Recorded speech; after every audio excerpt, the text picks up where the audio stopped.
BA द्वितीय वर्ष हिंदी साहित्य। प्रथम प्रश्न पत्र आधुनिक हिंदी काव्य के अंतर्गत आज हम चर्चा करेंगे द्रुत पाठ के कवि श्रीधर पाठक की। श्रीधर पाठक का जन्म सन 1869 ईस्वी में तत्कालीन आगरा जनपद, वर्तमान में फिरोजाबाद, उत्तर प्रदेश के जौंधरी गांव में हुआ था। श्रीधर पाठक के पिताजी पंडित लीलाधर क्षेत्र के शिक्षित और संपन्न व्यक्ति थे। श्रीधर पाठक के बाबा पंडित धरणीधर शास्त्री संस्कृत और व्याकरण के विद्वान थे। श्रीधर पाठक ने घर पर ही संस्कृत, उर्दू, फारसी और अंग्रेजी का ज्ञान प्राप्त किया।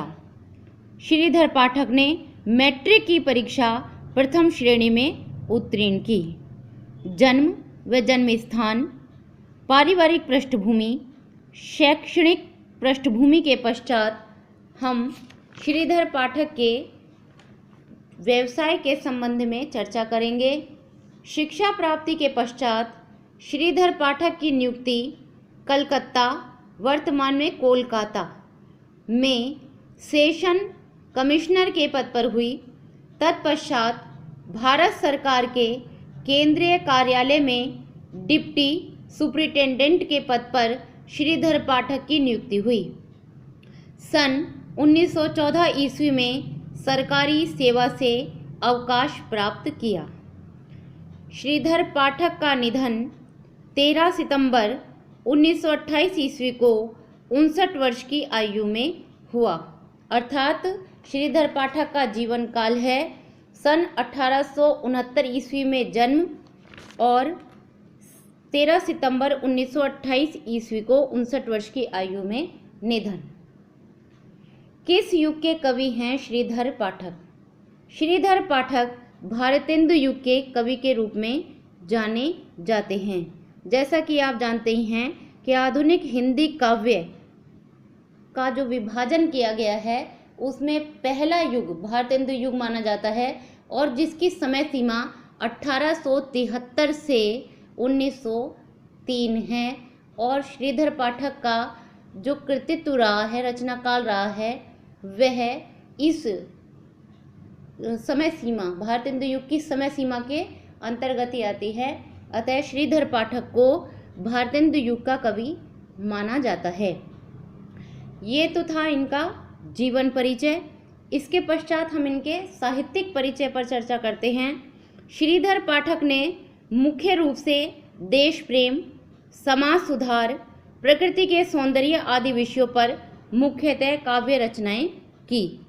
बाल्यकाल से ही काव्य प्रतिभा से संपन्न श्रीधर पाठक चूंकि भावपूर्ण हृदय व गहन संवेदनाओं के कवि हैं, अतः उन्हें प्रकृति चित्रण में अभूतपूर्व सफलता प्राप्त हुई है। श्रीधर पाठक की रचनाओं में जिस भाषा का प्रयोग किया गया है, यदि उस पर हम चर्चा करें तो ब्रजभाषी क्षेत्र के समीप स्थित जन्म स्थान के कारण इनकी भाषा ब्रज व खड़ी बोली रही है। जैसा कि हम पूर्व में ही बता चुके हैं कि श्रीधर पाठक का जन्म तत्कालीन आगरा जनपद, वर्तमान में फिरोजाबाद, उत्तर प्रदेश के जौंधरी गांव में हुआ था। और यह कैसा क्षेत्र है? ब्रज भाषा का क्षेत्र है और इसके समीप ही इनका जन्म स्थान रहा है।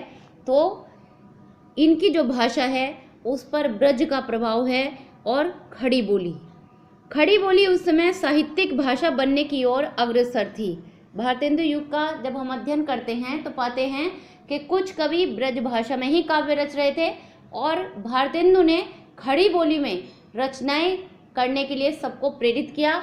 और श्रीधर पाठक भी उन्हीं में से एक थे जिन्होंने खड़ी बोली में रचनाएं लिखनी आरंभ की और धीरे धीरे खड़ी बोली हिंदी की साहित्यिक भाषा के रूप में, काव्य की भाषा के रूप में स्थापित हुई। और इसमें श्रीधर पाठक जैसे महान साहित्यकार का भी बहुत बड़ा योगदान है। खड़ी बोली उस समय साहित्यिक भाषा बनने की ओर अग्रसर थी और श्रीधर पाठक ने खड़ी बोली के क्षेत्र में अनेक सुधार कर इसे साहित्यिक दृष्टि से समर्थ बनाया। वे सुधार उन्होंने अपनी रचनाओं के माध्यम से किए, नई नई शब्दावली का प्रयोग किया, खड़ी बोली में उपस्थित जो व्याकरणिक त्रुटियां थी उन्हें दूर किया। इसी कारण श्रीधर पाठक को खड़ी बोली का प्रथम समर्थ कवि माना जाता है। इनका शब्द भंडार अत्यंत समृद्ध है। ब्रजभाषा, खड़ी बोली आदि के जो शब्द हैं वे बहुत शब्द इनकी रचनाओं में हमें दृष्टिगत होते हैं। संस्कृत के तत्सम शब्दों का प्रयोग भी श्रीधर पाठक द्वारा अपनी काव्य रचनाओं में किया गया है। जैसा कि आप जानते हैं कि संस्कृत के तत्सम शब्द वे कहलाते हैं जो ज्यों के त्यों हिंदी में प्रयुक्त किए जाते हैं, जैसे सूर्य। और श्रीधर पाठक ने अपनी रचनाओं में संस्कृत के तत्सम शब्दों का प्रयोग किया, क्योंकि वो संस्कृत के भी प्रकांड पंडित थे। उन्होंने संस्कृत के शब्दों का प्रयोग अपनी रचनाओं में किया और वो हिंदी में तत्सम शब्द कहलाते हैं। भाषा के बाद अगर हम श्रीधर पाठक की शैली की बात करें, उन्होंने अपनी रचनाओं में किस शैली का प्रयोग किया है, तो हम पाते हैं कि उन्होंने बहुत ही सरस, सरल एवं प्रभावमयी शैली का प्रयोग किया है। सरस, जिसे पढ़ने में जो पाठक हैं उन्हें रस आता है। सरल, जो बहुत बुद्धि का प्रयोग नहीं करना पड़ता, पाठक बहुत सरलता से उनके द्वारा रचे काव्य को जान जाता है, उसका आनंद लेता है।